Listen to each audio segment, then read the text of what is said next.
अभी कुछ दिन पहले मेरे घर के पास एक बैंगलोर के बहुत पॉपुलर ज्वेलर हैं, उन्होंने अपनी एक शॉप खोली। तो मेरी जो वाइफ है उन्होंने कहा कि ये देखिए इन्होंने अपना 7वां शोरूम खोला है या 8वां शोरूम खोला है। इतने सारे शोरूम इन्होंने कैसे खोले, ये लोग कमाते कैसे हैं बेचारे। जितने का गोल्ड आता है उतने का ही बेचते हैं। अब उसमें मैं उनको क्या बताऊं कि आप लोग तो सिर्फ खरीदते हैं, लेकिन पैसे जो देता है उसको मालूम है कि ये लोग कमाते कैसे हैं। तो इसके ऊपर मैंने काफ़ी स्टडी की, गोल्ड ज्वेलरी में आपके साथ कैसे धोखा होता है उसके ऊपर मैंने काफ़ी जानकारी इकट्ठी करी, काफ़ी शॉप्स पे मैं विजिट किया। तो मुझे इसमें पता लगा कि 7 कॉमन तरीके होते हैं जिससे आपको चीट किया जा सकता है या आपको धोखा दिया जा सकता है। तो वही 7 पॉइंट्स आज हम इस वीडियो में डिस्कस करेंगे। यहाँ पे मैं आपको बताऊंगा कि 7वां जो पॉइंट है ये बहुत इंटरेस्टिंग है और बहुत इंपॉर्टेंट है। आप उसको सुनेंगे तो आपको समझ नहीं आएगा कि आप हंसें या रोएं या दुख मनाएं या क्या करें, क्योंकि वो पॉइंट ऐसा है कि जहां पे आपके साथ चीटिंग हुई है और आपको पता भी नहीं लग रहा। तो 7वां पॉइंट आप इस वीडियो में जरूर देखिएगा। तो चलिए चर्चा करते हैं 7 पॉइंट्स की। तो सबसे पहला पॉइंट ये होता है कि डिजाइन बहुत अच्छा होना चाहिए और डिजाइन लेटेस्ट होना चाहिए। तो जो स्टोर में एम्प्लॉय, ज्वेलर का जो एम्प्लॉय आपको ये ज्वेलरी दिखा रहा होता है वो माइंड रीड करने में बहुत अच्छे होते हैं। वो हमेशा जो है महिलाओं को टारगेट करते हैं पिच करने में, क्योंकि उनको मालूम है कि अगर डिज़ाइन पसंद आ गया, ज्वेलरी पसंद आ गई, तो जो उनके साथ उनके पति हैं, भाई हैं, पिता हैं, जो भी उनको कंपनी कर रहे हैं, उनके पास खरीदने के अलावा कोई चारा नहीं होगा, क्योंकि वो डिसीजन मेकर नहीं है। डिसीजन मेकर यहाँ पे महिलाएं हैं। तो वो नए नए डिज़ाइन दिखाएंगे, उसके अंदर जो मेकिंग चार्जेस होते हैं मैंने देखा है, अगर आप लेटेस्ट डिज़ाइन अगर ज्वेलर को बोलेंगे तो वहाँ पे आपका मेकिंग चार्जेस जो है सीधा 20% से 30% जंप हो जाएगा। तो अगर उनको मालूम पड़ा कि ये वाला डिज़ाइन पसंद आ रहा है तो उस केस में वो आपका मेकिंग चार्जेस कुछ भी रख सकते हैं, 30% रख सकते हैं, 35% रख सकते हैं। मैंने 40% भी देखा है मेकिंग चार्जेस। तो वो बोलेंगे कि ये बहुत कॉम्प्लिकेटेड डिज़ाइन है, हाथ से किया गया है। तो वो काफ़ी कारण आपको बता देंगे कि क्यों वो 40% मेकिंग चार्जेस ले रहे हैं। लेकिन यहाँ पे मेकिंग चार्जेस जानना इतना आसान नहीं है। अगर आप कोई भी ज्वेलरी देखेंगे उसके ऊपर कभी भी प्राइस नहीं लिखा होता कि कितने की है। मान लीजिए मैंने एक नेकलेस देखा, उसके ऊपर ये नहीं लिखा होगा कितने का है, उसके ऊपर एक कोड लिखा होगा। अब वो जो कोड है वो सिर्फ जो एम्प्लॉय आपको दिखा रहा है ज्वेलर का, वो ही समझ सकता है कि ये कितने का है। मुझे तो उससे कुछ समझ नहीं आता। तो मैं जब लास्ट टाइम गया था तो हमने पूछा कि ये कितने का है, उन्होंने कहा 1 लाख रुपए का है। अब मैंने ये पूछा कि आप 1 लाख रुपए का ब्रेकअप बताइए कि 1 लाख में आप किस चीज़ के कितने ले रहे हैं, कितने तोले सोना है, सोने का क्या वो है रेट है, और उसके अंदर आप मेकिंग चार्ज कितना ले रहे हैं, वेस्टेज कितना ले रहे हैं, तो आप ये मुझे ब्रेकअप दीजिए। तो वो ब्रेकअप देने के लिए तैयार नहीं थे प्राइस का। उन्होंने कहा कि ये 1 लाख का है, आपको लेना है तो लीजिए, नहीं लेना तो कोई प्रॉब्लम नहीं है। तो जो मेकिंग चार्जेस है वो आपको इतनी आसानी से बताए नहीं जाते। कुछ ज्वेलर्स हैं वो आपको बता देंगे कि इसमें इतना प्रतिशत मेकिंग चार्ज है, क्योंकि उनको मालूम है कि अगर आपको मेकिंग चार्जेस बताए गए तो आप शायद वो ज्वेलरी ना खरीदें। 10, 15, 20% तक तो ठीक है, लेकिन जहाँ पे मेकिंग चार्जेस 25%, 30% या जो बहुत कॉम्प्लिकेटेड डिजाइन होते हैं जिनको वो कहते हैं कि लेटेस्ट डिजाइन हैं, वहाँ पे मेकिंग चार्जेस मैंने आपको बताया 40% तक हो सकते हैं। तो अगर आप 1 लाख का नेकलेस ले रहे हैं, अगर उसमें और कोई चार्ज उन्होंने इंक्लूड नहीं किया, तो आप मान के चलिए कि 40,000 रुपये आप सिर्फ उसको बनवाई के दे रहे हैं। सोने का जो उसमें वैल्यू है वो सिर्फ 60,000 है। तो अब मुझे नहीं पता कि इस केस में ग्राहक क्या रिएक्ट करे, कैसे रिएक्ट करे, पर इस चीज़ का आप ध्यान रखिए कि मेकिंग चार्जेस कितने हैं। तो ये चीज़ आप ज़रूर खरीदने से पहले ज्वेलर से पूछ लीजिए कि इसमें मेकिंग चार्जेस कितने हैं, और जो प्राइस आपको बताया जाए उसका कंप्लीट ब्रेकअप आप ज़रूर जान लें। अब दूसरा पॉइंट है गोल्ड की प्योरिटी। इस केस में काफ़ी ग्राहक मैंने देखा है कि चेक नहीं करते कि गोल्ड कितना प्योर है। अब कुछ केसेस में मैंने देखा कि ज्वेलर आपको बोलेगा कि 24 कैरेट का गोल्ड है जो ज्वेलरी में यूज हुआ है। अब मैं आपको यहाँ बताना चाहूंगा कि 24 कैरेट गोल्ड से आप ज्वेलरी बना ही नहीं सकते, उसमें थोड़ी बहुत खोट होनी जरूरी है। अब खोट जो है उससे वो कैरेट जो है 24 से वो 22 हो जाएंगे। 22 कैरेट का गोल्ड जो है बेस्ट आपको मिल सकता है ज्वेलरी में। अगर कोई आपको ये बोले कि मैं 24 कैरेट के गोल्ड की ज्वेलरी आपको दे रहा हूं, तो आप मान के चलिए कि वो आपको धोखा दे रहा है, आपको चीट कर रहा है, आपको बेवकूफ बना रहा है। ऐसा नहीं हो सकता। 24 कैरेट गोल्ड की ज्वेलरी नहीं बन सकती, उसमें थोड़ी बहुत खोट होनी जरूरी है। कुछ मामलों में ऐसा होता है कि वो आपको 18 कैरेट की जो ज्वेलरी है वो 22 कैरेट बता के बेच देते हैं। तो यहाँ पे आप हॉलमार्क ज्वेलरी खरीदें। हॉलमार्क ज्वेलरी से आप उसकी प्योरिटी पता लगा सकते हैं, लेकिन काफ़ी कस्टमर्स जो हैं उनको इसके बारे में ज़्यादा आइडिया नहीं होता। तो इस केस में आपको ये ज़रूरी है जानना कि गोल्ड की प्योरिटी क्या है, और उसका रेट उसी तरीके से फिक्स होगा। तो मेरा ये कहना है कि अगर मान लीजिए गोल्ड का आज 22 कैरेट का रेट 30,000 रुपये तोला है, तो क्या होगा कि 18 कैरेट का रेट हो सकता है 27,000 हो या 28,000 हो या 26,000 हो। तो यहाँ पे अगर मैं खरीदने जा रहा हूँ तो मेरे दिमाग में, अगर मैं 3 तोले सोना ले रहा हूँ, तो मेरे दिमाग में एक मोटी मोटी फिगर है कि 90,000 रुपये तक का मेरा बिल आएगा। लेकिन यहाँ पे ज्वेलर क्या करता है कि वो आपको 18 कैरेट वाला दे देगा और आपको बोलेगा कि वो मार्क टू मार्क आपको प्राइसिंग कर रहा है, मतलब वो मेकिंग चार्ज नहीं ले रहा, वेस्टेज नहीं ले रहा।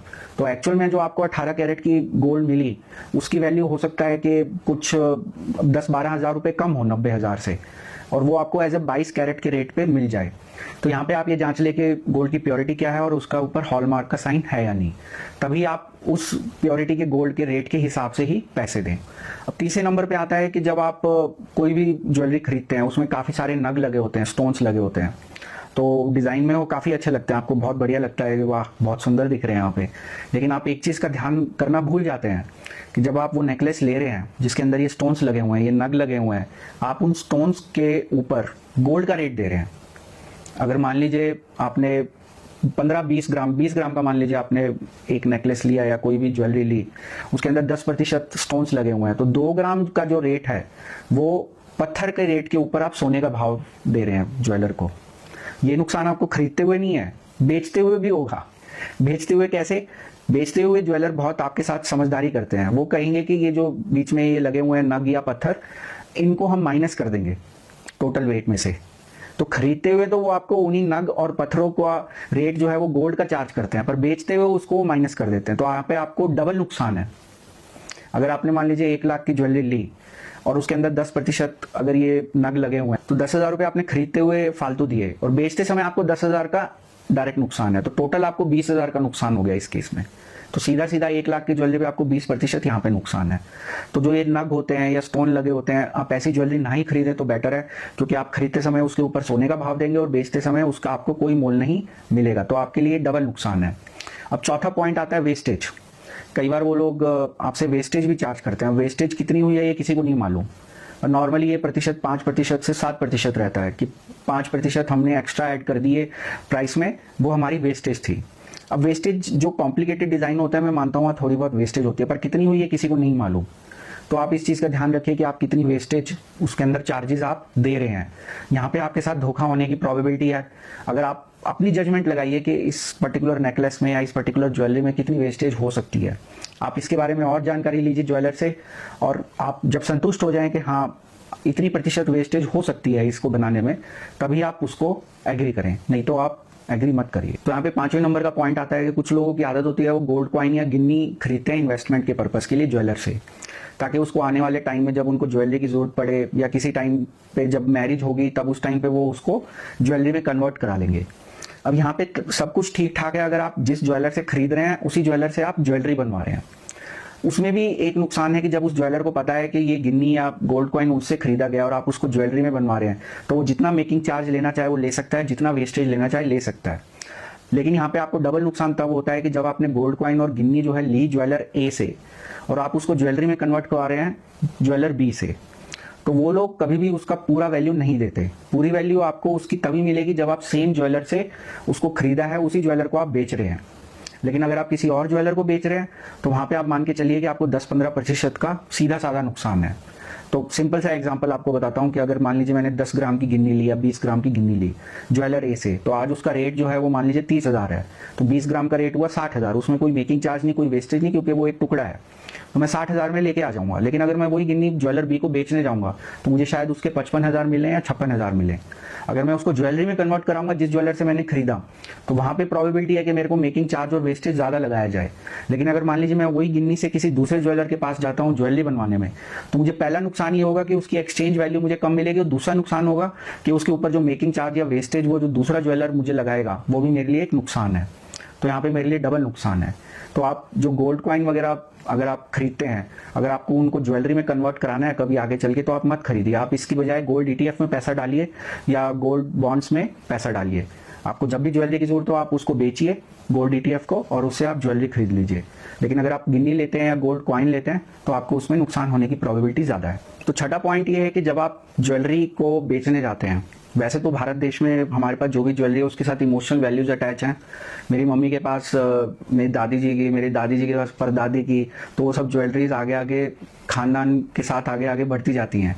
तो परदादी ने दादी को दी, दादी ने मम्मी को दी, मम्मी अपनी बहू को देंगी, तो इस तरह से वो चलता रहता है। लोग नॉर्मली ज्वेलरी को बेचना पसंद नहीं करते काफ़ी केसेस में, लेकिन कुछ केसेस में होता है कि आप ज्वेलरी को एक्सचेंज नए डिज़ाइन के साथ कराना चाहेंगे। तो नए डिज़ाइन के लिए आप मेकिंग चार्जेस को याद रखिए, तो आप उसको चेंज कराना चाहेंगे। जब आप उसको चेंज कराना चाहेंगे तो आपको उसकी पूरी वैल्यू नहीं मिलेगी। उसमें वो काफ़ी सारे, जैसे मैंने नग का आपको एग्जांपल दिया, स्टोन्स की वैल्यू कम हो जाएगी और मेकिंग चार्जेस करके कुछ और कम कर देंगे। उसको मेल्ट करने का कुछ बहाना बनाएंगे ज्वेलर्स के, इसको हमें चेंज करना पड़ेगा, कन्वर्ट करना पड़ेगा। पुरानी है ज्वेलरी, ये एक सबसे बड़ा बहाना होता है, पुरानी है। तो पुरानी होने से कोई गोल्ड का जो रेट कम नहीं हो जाता। अगर वो मान लीजिए उसके ऊपर थोड़ी सी वो काली खा गई है, तो इसका मतलब ये नहीं है कि वो गोल्ड नहीं है, वो क्लीन करने से गोल्ड ही है वो। लेकिन कुछ और 10 तरह के बहाने बना के आपकी जो ज्वेलरी है उसकी अगर वैल्यू 2 लाख है, तो हो सकता है आपको सिर्फ 1,80,000 मिले। उसके अंदर उनके पास काफ़ी सारे बहाने होते हैं ज्वेलर्स के पास उस वैल्यू को कम करने के। तो आप 2 लाख की ज्वेलरी लेके गए, 1,80,000 आपको वहाँ पे उसको एक्सचेंज करने में मिलेंगे। फिर उस केस में आप जब नया डिज़ाइन बनवा रहे हैं तो आप फिर से मेकिंग चार्ज और आप उसमें वेस्टेज फिर से देंगे। तो मोटा मोटा आप हिसाब लगाएंगे तो 2 लाख की वैल्यू सिर्फ 1.5 लाख रह जाएगी। तो अगर आपकी एप्रिसिएशन हुई है 25% गोल्ड प्राइस में, और अगर आप उसको ज्वेलरी की फॉर्म में रख रहे हैं, तो आप ये हिसाब लगाइए कि आपको कुछ नहीं बचा उसके अंदर। आपने वो जो सारी एप्रिसिएशन है वो आपने सुनार को या ज्वेलर को दी। तो आइए अब चलते हैं पॉइंट नंबर 7 पे, जो मैंने आपको शुरू में बताया। बहुत ज़रूरी पॉइंट है, बहुत इंपॉर्टेंट पॉइंट है, और शायद आप इसके ऊपर आपको हंसी भी आए। अब यहाँ पे मैं आपको बताना चाहूँगा, जब हम छोटे थे तो हमारे वहाँ पे एक सुनार आता था, जो चलता फिरता सुनार होता था। तो वो आता था और सब लेडीज़ को बोलता था कि अगर आपको अपना सोना धुलवाना है तो आप मेरे पास लाइए, मैं फ्री में करके दूंगा। ठीक है, तो उस टाइम लेडीज़ को नहीं समझ, उनको लगता वाह भाई वाह, क्या फ्री की सर्विस है, सोशल सेवा हो रही है। तो वहाँ पे लेडीज़, मुझे आज भी याद है, लेडीज़ सब मोहल्ले की लेडीज़ जो हैं वो आती थी अपनी अपनी ज्वेलरी लेके। तो वो एक सोल्यूशन होता था उसके पास, जो मुझे बाद में पता लगा कि एक एसिडिक सोल्यूशन होता है, वो उसके अंदर वो डालता था और एकदम ज्वेलरी जो है चमचमाती हुई निकलती थी। और सब लेडीज़ बहुत खुश कि भाई हमारी फ्री में जो सोना है वो धुल गया। तो शाम को जब मेरे पापा आते थे तो मेरी मम्मी बताती थी, देखिए आज सुनार आया था एक और उसने फ्री में ये धुलवा के दी। अब उस टाइम पे हम लोगों को इतनी समझ नहीं होती थी कि इसमें क्या होता है। बाद में जब एक ज्वेलरी को हम किसी कारण से एक्सचेंज करवाने गए तो पता लगा कि उसका जो वेट है वो कुछ ग्राम कम हो गया है बार बार धुलवाने से। तो इसमें क्या होता है कि अगर आप किसी सुनार के पास जाएंगे, ज्वेलर के पास जाएंगे, तो वो आपको क्लीनिंग जो है वो फ्री में करके दे। तो ये जो गोल्ड ज्वेलरी है ये मैं आपको फ्री में धुलवा के दूंगा। आपको लगेगा कि वाह भाई वाह, बहुत अच्छा ज्वेलर है, बहुत अच्छा सुनार है, हमारी मतलब कितना ध्यान रखता है, हम उसके कस्टमर हैं, हमारा कितना ध्यान रखता है।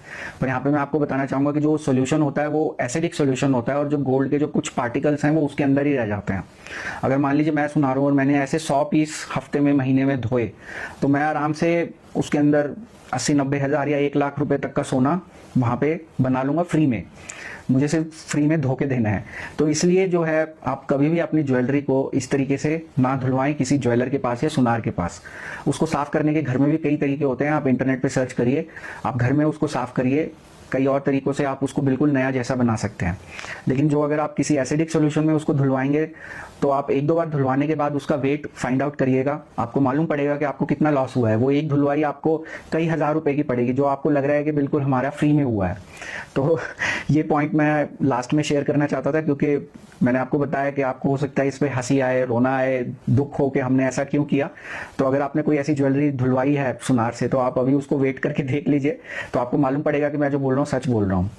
तो इस वीडियो में हमने ऐसे 7 पॉइंट्स की चर्चा करी जिससे आप जो ज्वेलर हैं वो आपको धोखा दे सकते हैं, चीट कर सकते हैं, या आपको एक्स्ट्रा चार्ज कर सकते हैं। मुझे उम्मीद है कि आपको ये 7 पॉइंट पसंद आए होंगे। आप ये वीडियो अपने मित्रों परिजनों के साथ सोशल मीडिया के थ्रू शेयर भी कर सकते हैं। अगर इस वीडियो से संबंधित आप कोई और जानकारी चाहते हैं, आपका कोई कमेंट है, क्वेरी है, फीडबैक या सुझाव है, आप नीचे दिए गए कमेंट सेक्शन में पोस्ट करिए, मैं आपके कमेंट का जरूर